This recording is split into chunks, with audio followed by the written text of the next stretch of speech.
The day her grandmother's lawyer read the words, "I leave Lakeview Manor" in its entirety to my granddaughter Claire Whitmore, her uncle Raymond didn't cry. He didn't go pale. He laughed loud, sharp, and ugly, right there in the mahogany-paneled office in front of the grief counselor, in front of the family, in front of God. "That old woman finally lost her mind," he said, loud enough for everyone to hear. What Raymond Whitmore did not know, what he could not have possibly calculated in his expensive lawyer's brain, was that his grandmother had spent 3 years quietly, methodically, legally bulletproofing that will with a no-contest clause so airtight it would become Raymond's financial coffin. He filed his lawsuit anyway. He mocked Claire publicly, called her a gold digger at family dinners, told his country club friends she had manipulated a dying woman. 6 months later, Raymond Whitmore didn't just lose the lawsuit. He lost the $4.2 million in liquid inheritance he was originally entitled to receive under the same will he had chosen to contest. He lost his law firm's reputation. He lost his wife. And he lost the one thing men like Raymond never think they can lose, his standing. Claire didn't scream. She didn't beg. She simply let him dig. If someone laughed at your inheritance at your grandmother's funeral and then tried to legally steal it from you, would you fight back immediately, or would you wait and let them destroy themselves? Drop your answer in the comments right now because this story is going to make your jaw hit the floor.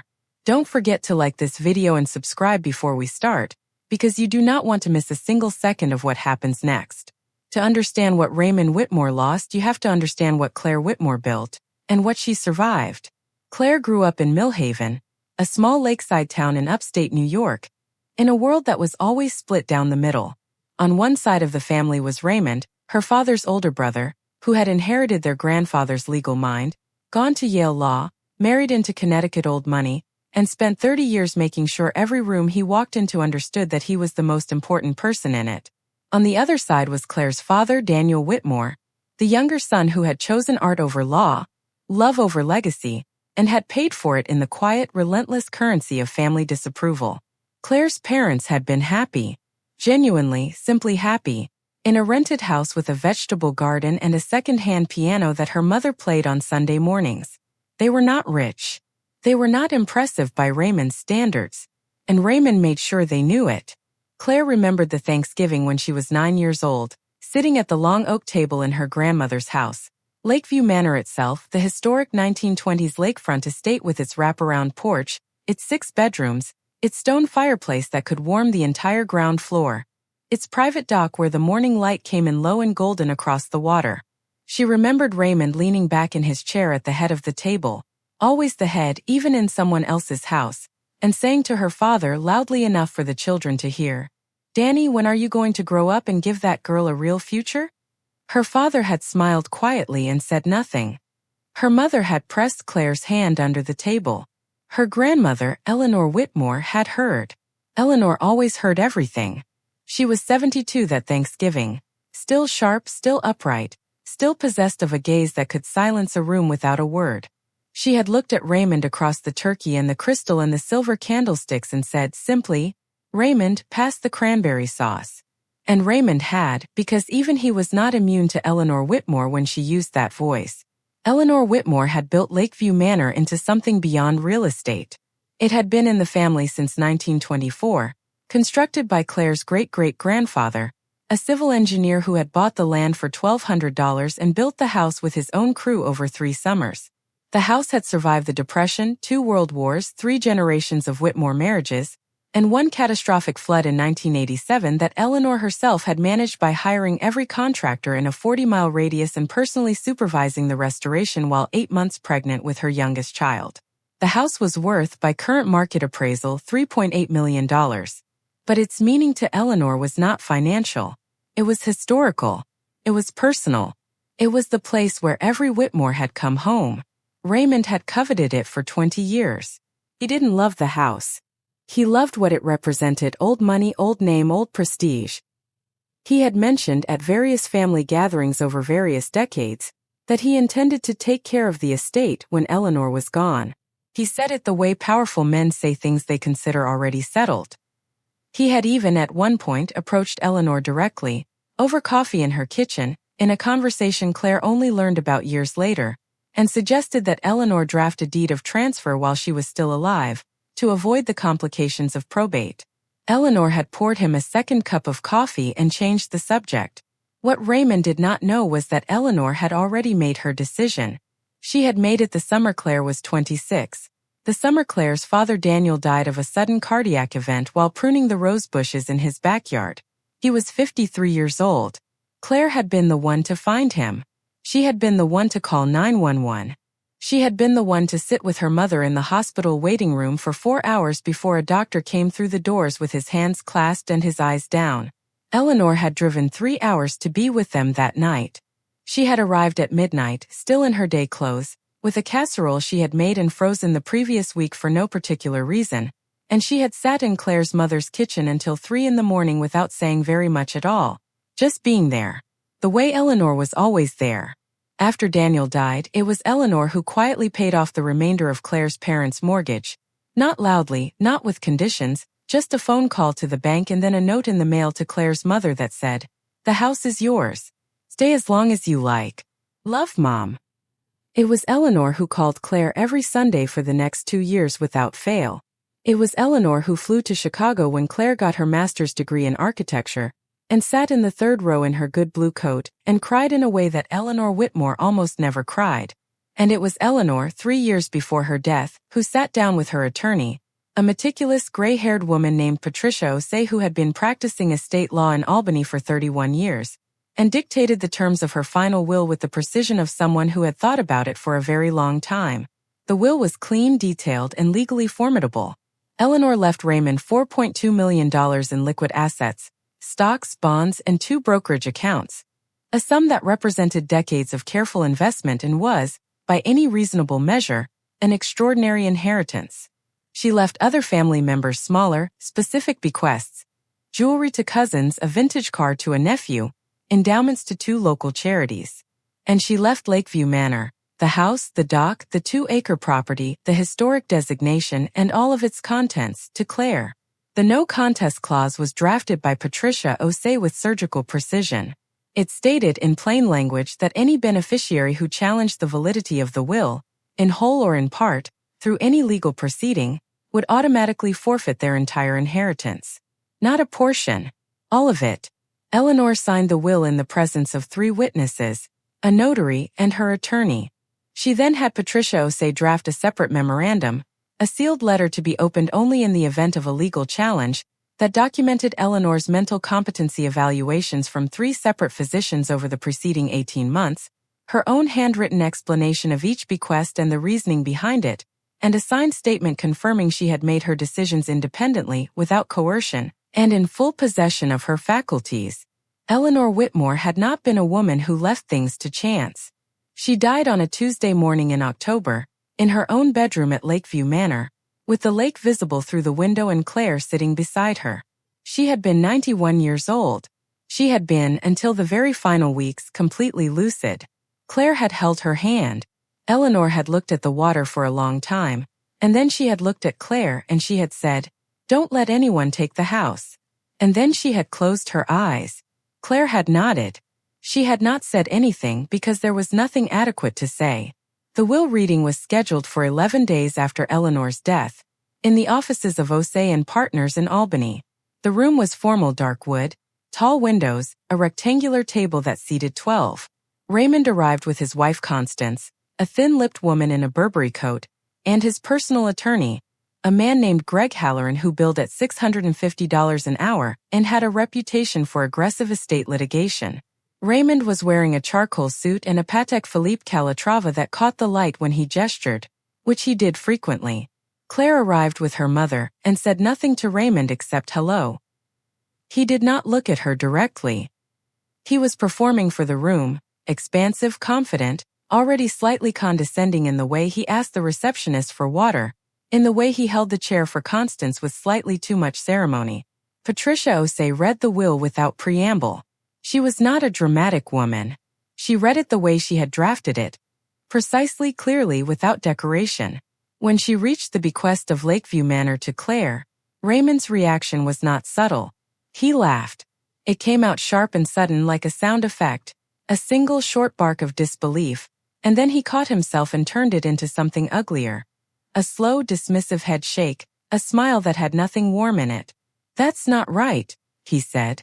Patricia O'Say did not stop reading. "Excuse me," Raymond said louder. "Patricia, that is not right. My mother was not in a condition to make that decision." Patricia set the document down, folded her hands, and looked at Raymond with the expression of a woman who had seen this particular scene before. "Mr. Whitmore, I will be happy to discuss the will's provisions with you after I've finished reading it in its entirety. I also want to draw your attention at this time to Section 7, which contains a no contest clause." She read the no contest clause aloud slowly. When she finished, there was a silence in the room. Raymond looked at Halloran. Halloran looked at his legal pad. Raymond looked at Claire. Claire was looking at the table. Her hands were folded in her lap. Her face was still. "That house," Raymond said, his voice dropping to something quiet and dangerous, "has been in this family for 100 years. My mother was confused at the end. She was being manipulated." He let the word land. Let it point where he intended it to point. Claire did not respond. She did not look up. Her mother, beside her, took a slow breath. "Mr. Whitmore," Patricia O'Say said, "the will is properly executed and legally sound. If you choose to contest it, that is your legal right. However, I am required to advise you that doing so will trigger the no contest clause and result in the forfeiture of your inheritance, as described in Section 7. Raymond stood up. He buttoned his jacket. He looked at Claire one more time, a long measuring look, and then he said, "I'll see you in court," and walked out. Halloran gathered his legal pad and followed. Constance stood, gave Claire a look that managed to be simultaneously pitying and contemptuous, and said, "You should be ashamed of yourself." Then she left. Claire's mother made a small broken sound. Claire put her arm around her mother's shoulders and held her. Patricia O'Say waited until the door had fully closed, and then she looked at Claire across the table and said very quietly, "I need you to know that your grandmother anticipated this. There is a sealed memorandum. It will be entered into evidence if this goes to court. She was very thorough." Claire nodded. "She loved you very much," Patricia said. "I know," Claire said. And she did. Raymond filed the lawsuit 22 days later. The complaint alleged undue influence, specifically, that Claire had exploited her relationship with an elderly, cognitively declining woman to secure a disproportionate bequest, deliberately isolating Eleanor from other family members during her final years to exert control over her estate decisions. It was elegantly constructed, as Greg Halloran's filings tended to be. It cited Eleanor's age, the size of the bequest relative to other family members, the fact that Claire had spent increasing amounts of time at Lakeview Manor in Eleanor's final years, and the suspicious timing of the no contest clause's addition to the will.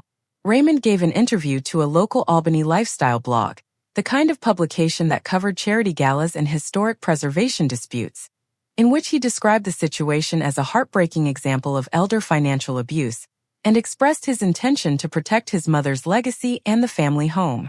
The blog posted it with a photo of Raymond outside the Albany County Courthouse, his jaw set, his Patek Philippe just barely visible at his cuff. 3 people texted Claire the link. She read it once, set her phone face down on the kitchen table of her Chicago apartment, and went back to the architectural drawings she was working on for a historic renovation project in the Lincoln Square neighborhood.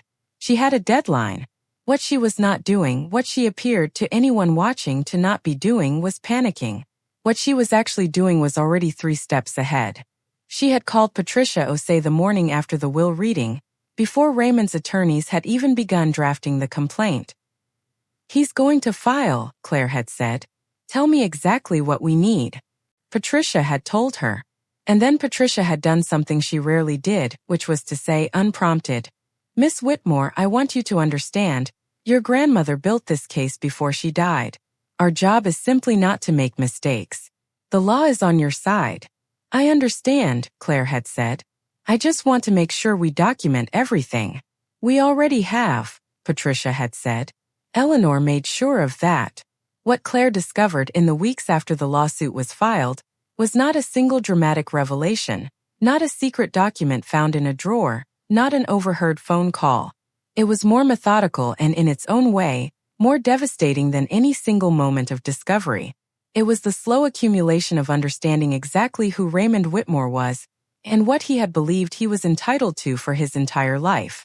Patricia O'Shea provided Claire with the full legal file Eleanor had assembled. It was 47 pages. It included the 3 physician competency evaluations, one from Eleanor's primary care doctor, one from a neurologist at Albany Medical Center, one from an independent geriatric specialist Patricia had hired privately and proactively. All 3 had evaluated Eleanor within the 18 months prior to her death.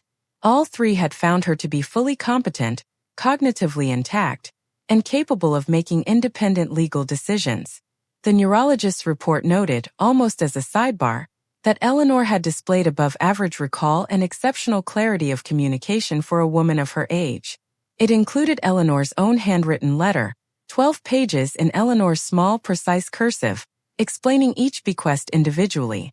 The section about Lakeview Manor was 4 pages long. It described Claire's character, her relationship with the house, her architectural training, her deep personal connection to its history. It described Daniel's death and its impact on Eleanor's understanding of what the house should mean going forward. It said in Eleanor's own words, "I am leaving the house to Claire not because Raymond is undeserving of inheritance. He is receiving substantial assets, but because Raymond would sell the house within 18 months of receiving it. He has said so himself more than once in conversations he believed I was not hearing clearly. He is wrong. I hear everything. The house is not an asset to be liquidated. It is a home. Claire understands that. Raymond never has." Claire read that paragraph 3 times. She also discovered, through the court proceedings and subsequent document requests, the full picture of Raymond's financial situation. It was not what she had assumed. Raymond Whitmore presented the image of old Connecticut money with great consistency and considerable expense. The Patek Philippe, the Burberry on Constance, the Country Club, the summer rental in Watch Hill. What the financial discovery process revealed was that the image was substantially leveraged. Raymond's law firm had lost 2 major corporate clients in 2021 and had not recovered. He had refinanced his Greenwich home twice in 3 years. His personal brokerage account, subpoenaed as part of the discovery process, showed a pattern of significant withdrawals and a current balance that would not have covered 2 years of his lifestyle expenses. Raymond Whitmore needed the money.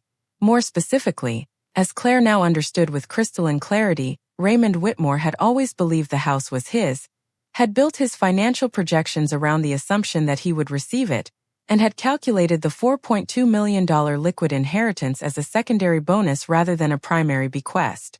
His entire financial recovery strategy had been built on the premise of Lakeview Manor. He was not just greedy, he was desperate, and he had walked into a trap that his own mother had set for him 3 years before she died. Claire said nothing publicly. She gave no interviews.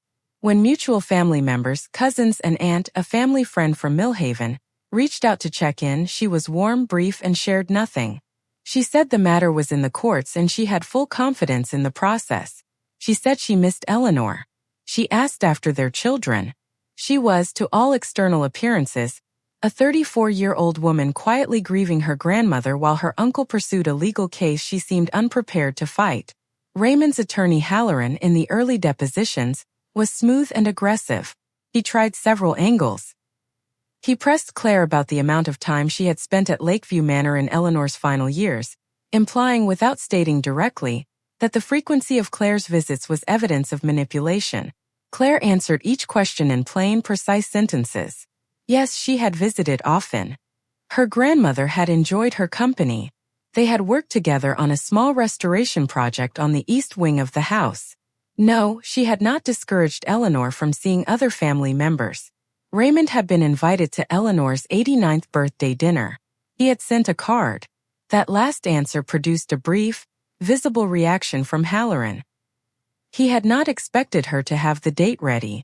She had the date because Patricia O'Shea's office had compiled a complete calendar of Eleanor's social and family activities over the preceding 4 years, cross-referenced with documented family contacts. Raymond's in-person visits to Lakeview Manor in Eleanor's final 3 years numbered 6. Claire's numbered 41. The calendar was entered into evidence. The numbers were not good for Raymond. Meanwhile, Claire had done one other thing. Not for the lawsuit but for herself and for the house. She had commissioned a full architectural assessment of Lakeview Manor.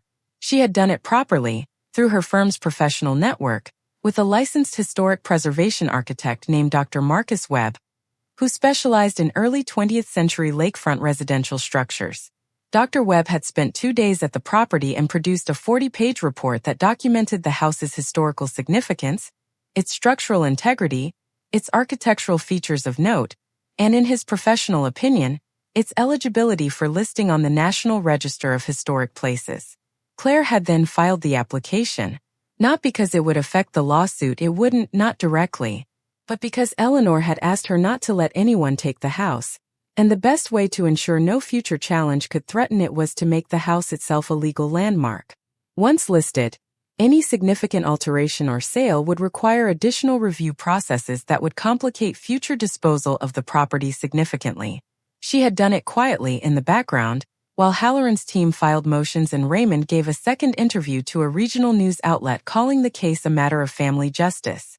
The National Register application was approved 4 months after Claire submitted it. Lakeview Manor was officially a historic landmark. The case was assigned to the Honorable Sandra Merritt, a no-nonsense Albany County judge who had been presiding over estate litigation for 14 years and who, by all accounts, had extraordinary patience for exactly one kind of attorney behavior, which was concise and well-documented. Greg Halloran was not concise. The hearing, when it came, was not a dramatic courtroom confrontation. It was a Tuesday morning in February, gray outside, with slush on the courthouse steps. Raymond arrived with Halloran and Constance, in a dark wool overcoat, his posture still performing confidence. Claire arrived with Patricia Osei and a paralegal named James who carried 2 large accordion files. The gallery was nearly empty, a few journalists from local outlets, 2 law students attending for coursework, a cousin of Claire's who had driven from Millhaven out of loyalty and sat in the back row with her coat still on. Halloran's opening argument was polished. He leaned into the emotional register, the devoted son, the family estate, the concern for an elderly woman who may not have been fully herself in her final years. He was good.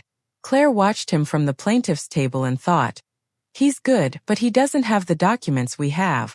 Patricia Osei's response was 8 minutes long. She entered 23 exhibits into evidence. She did not raise her voice once. The 3 medical competency evaluations, Eleanor's handwritten letter, the calendar of family visits, the timeline of the will's execution, showing it had been drafted and notarized over a period of 3 separate appointments spanning 14 months, not a rushed, coerced document, but a deliberate, iterative one. A signed affidavit from Eleanor's housekeeper of 12 years, who had been present at Lakeview Manor regularly during the period in question, describing Eleanor's daily cognitive engagement, her management of household finances, her reading habits, her correspondence. A second affidavit from Eleanor's neighbor, a retired professor named Arthur Lang, who had played chess with Eleanor every Wednesday afternoon for the last 6 years of her life and who described her as the sharpest opponent he had, and he did not say that sentimentally. Judge Merritt asked Halloran 3 questions. The first was about the specific evidence supporting cognitive decline. The second was about any documented instance of Claire isolating Eleanor from family contact.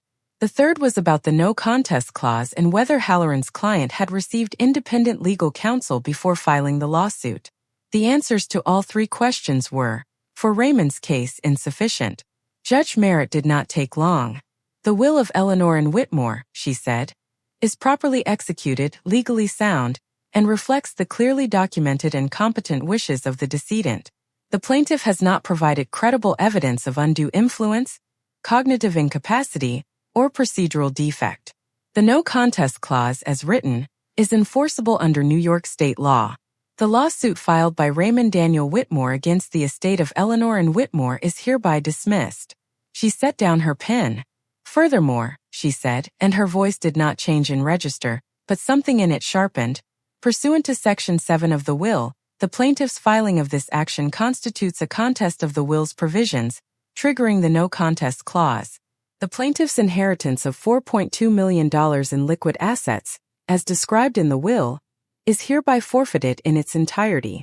Those assets will be distributed according to the forfeiture provisions outlined in the will. Halloran was on his feet. Your Honor.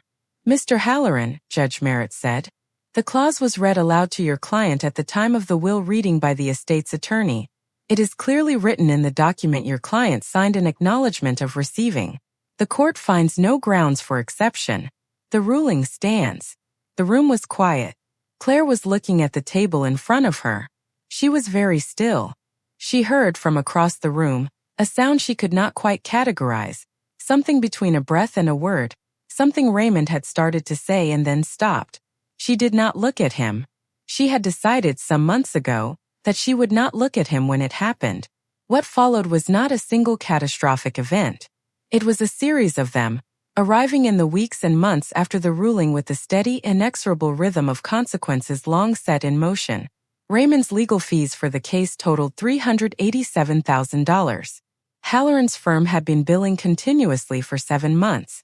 Raymond had apparently been operating on the certainty that he would win the case and receive not only the house but the liquid inheritance, and that the legal fees would be a rounding error against those gains. He had, according to what Claire later pieced together from family accounts and one very uncomfortable phone conversation her cousin relayed secondhand, already told Constance they would use the Lakeview Manor proceeds to pay off the Greenwich mortgage refinance. Without the inheritance, Raymond had $387,000 in legal fees, a leveraged home, a law firm bleeding clients, and no recovery plan. He appealed the ruling. The appeal was denied. He appealed again on narrower grounds. The second appeal was denied within 6 weeks. The appellate judges cited the clarity of the no contest clause and the abundance of competency documentation with a directness that, according to Patricia O'Say, was unusual and somewhat pointed. They are not impressed, Patricia had said, on the phone to Claire after the second denial. No, Claire agreed. Halloran's firm declined to pursue further action. It became known, through the particular osmosis by which professional reputations travel, that Halloran had advised Raymond before filing that the no contest clause made the case extremely high risk and that Raymond had overridden his counsel. This did not help Halloran's standing with his firm. He was, within the year, a partner in name only. Raymond's Greenwich house went to market in March, 7 months after the ruling. The listing price was $2.1 million. It sold after 90 days for $1.87 million. The net proceeds after the 2 mortgage refinances were paid off came to approximately $310,000, less than the legal fees he owed. Constance Whitmore filed for divorce in April. The paperwork described irreconcilable differences. The country club membership was listed as a marital asset. It was canceled during the proceedings, as neither party could maintain the dues. Raymond moved into a 2-bedroom rental apartment in Stamford, Connecticut. It was a perfectly decent apartment, clean, modern, anonymous, in a building with a parking garage and a fitness center. But it was not Greenwich. It was not Watch Hill Summers.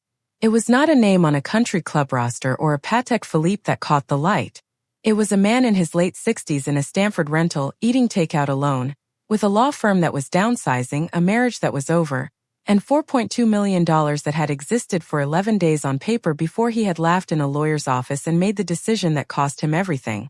Claire learned most of this through her cousin, who had stayed in quiet contact with both sides of the family, and who reported these developments not with pleasure but with the particular gravity of someone watching a thing they had long feared come to pass. Claire listened. She did not celebrate. She thought of her grandmother sitting at the chess table with Arthur Lang on Wednesday afternoons, sharp and deliberate, planning several moves ahead. By the summer following the ruling, Claire Whitmore had moved into Lakeview Manor. She had taken a leave of absence from her Chicago firm. They had been accommodating, even enthusiastic, when she explained the historic preservation angle, and she was working remotely on 2 projects while also beginning the initial phase of the house's restoration. Dr. Marcus Webb had been retained as the preservation consultant. The work was careful and methodical. The East Wing's original plaster moldings, which had been damaged in a previous renovation, were being painstakingly restored by a specialist Claire had found through the National Trust for Historic Preservation's contractor network. The original dock was being rebuilt using period-appropriate materials, with a small historical marker installed at its base noting the property's 1924 construction date. The house was not being frozen in time. It was being brought forward carefully, the way Eleanor had always maintained it, with respect for what it was and intention about what it would continue to be. Claire worked at the big kitchen table in the mornings, with the lake visible through the window, the light coming in low and golden across the water exactly as it had when she was a child at Thanksgiving, exactly as Eleanor had watched it on the last morning of her life. She kept Eleanor's chess set on the shelf in the study. She kept the handmade quilt from Eleanor's bedroom on the guest bed, in case her mother visited, which her mother now did frequently. She had her own room, the one with the best lake view, with a key on a proper keychain. There was a particular afternoon in July, the summer after the ruling, when Claire was sitting on the wraparound porch with a cup of coffee and her laptop, the lake flat and silver in the afternoon heat, the restoration crew working quietly on the east wing behind her. Her phone had rung, not a call she had been expecting, and it had been a journalist from an Albany publication who had covered the courthouse filing, and now wanted to know if Claire would comment on the final outcome of the estate dispute. Claire had thought for a moment. Then she said, "My grandmother knew exactly what she was doing. She always did. I'm just trying to take care of the house the way she would have wanted." The journalist had asked if she wanted to address her uncle's public statements about the case. "No," Claire said. "I don't think I do." She thanked the journalist and ended the call. She set her phone down on the porch railing and looked out at the water. Somewhere on the far side of the lake, a boat was cutting a clean white line through the silver surface. The afternoon was very quiet. The restoration crew's tools made a soft, steady sound through the open window. She thought. Eleanor always heard everything. She thought. The house is still standing.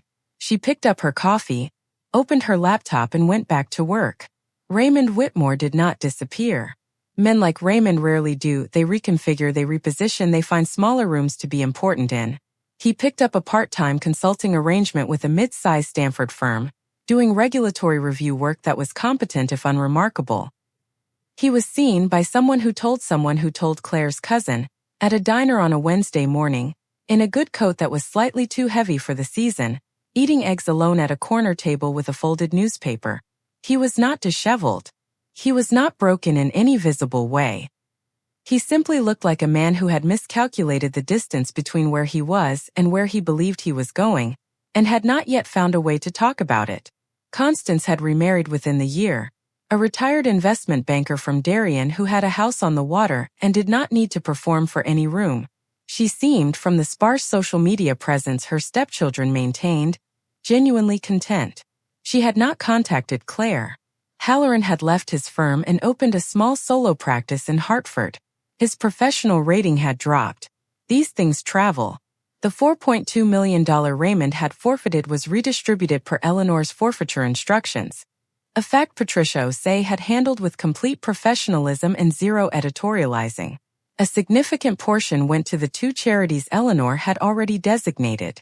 A portion went to several of the smaller family bequests Eleanor had listed as secondary recipients.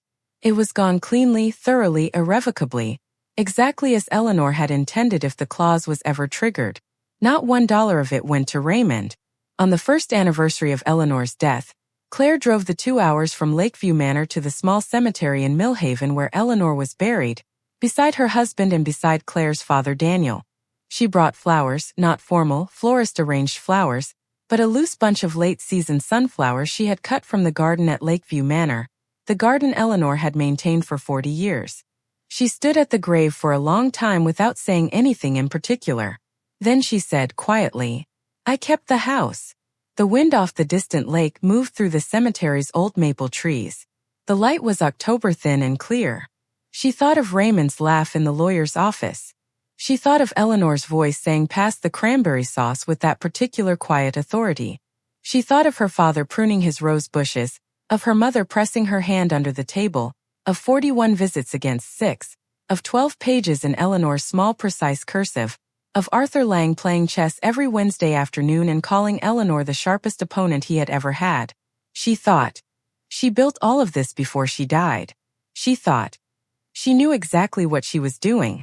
She set the sunflowers against the stone, straightened up, and stood there for a moment longer in the thin October light.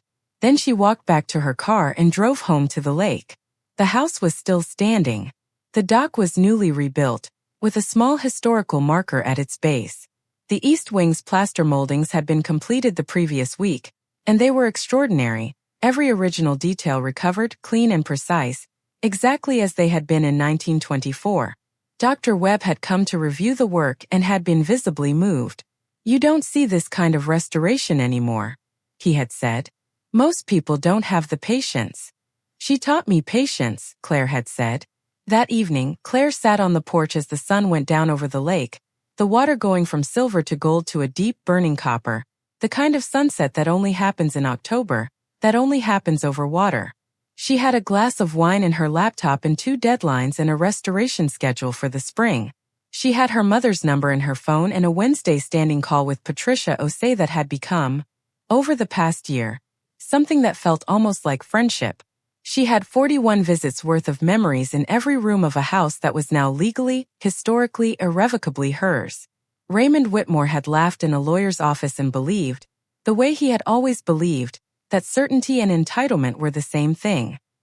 He had not understood, had perhaps never understood, that Eleanor Whitmore had been watching him for decades, hearing everything, planning carefully, and waiting for exactly the moment when his certainty would become his undoing. She had not needed Claire to fight. She had done the fighting herself 3 years before she died, in a quiet room with a meticulous attorney and a stack of medical evaluations and 12 pages of handwritten cursive that said everything that needed to be said. Claire had simply needed to not make mistakes. She hadn't. The lake went dark. The house lights came on behind her, warm through the old windows. Inside, the chess set sat on the shelf in the study, the pieces in the starting position, as if waiting for the next game. Outside, the dock's historical marker caught the last of the light for a moment, a small, solid, permanent thing, and then the dark came fully in off the water, and the house held its ground against it, as it had always held its ground, as Eleanor had always intended it to do. Lakeview Manor stood, and it would keep standing, because Eleanor Whitmore had made certain of it. And Claire Whitmore would not forget.